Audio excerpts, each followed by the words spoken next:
Perkenalkan, nama saya Fitriani. Di sini saya akan membacakan puisi yang berjudul Sajak Seonggok Jagung. Sajak Seonggok Jagung oleh W.S. Wen.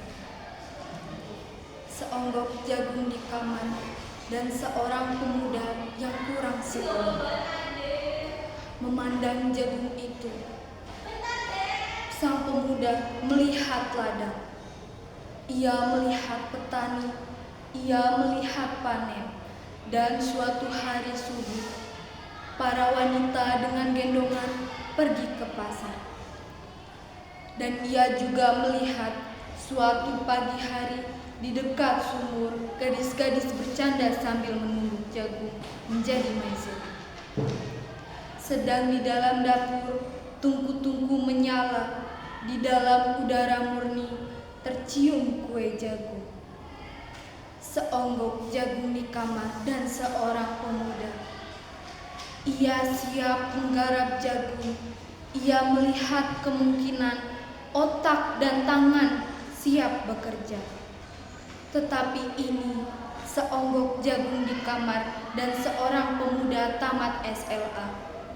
Tak ada uang, tak bisa menjadi mahasiswa, hanya ada seonggok jagung di kamarnya.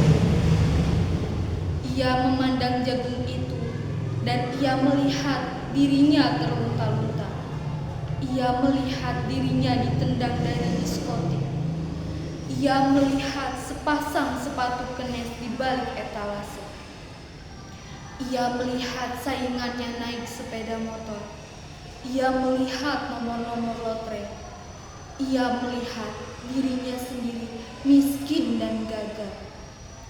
Seonggok jagung di kamar tidak menyangkut pada akal, tidak akan menolongnya.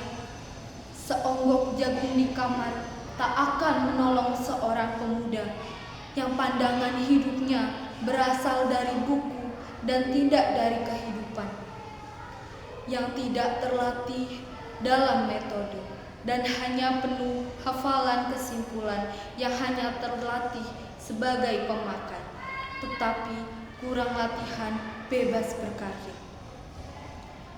Pendidikan telah memisahkannya dari kehidupan. Aku bertanya, apakah gunanya pendidikan bila hanya akan membuat seseorang menjadi asing? Di tengah kenyataan persoalannya, apakah gunanya pendidikan bila hanya mendorong seseorang menjadi layang-layang di ibu kota, kikuk pulang ke daerahnya?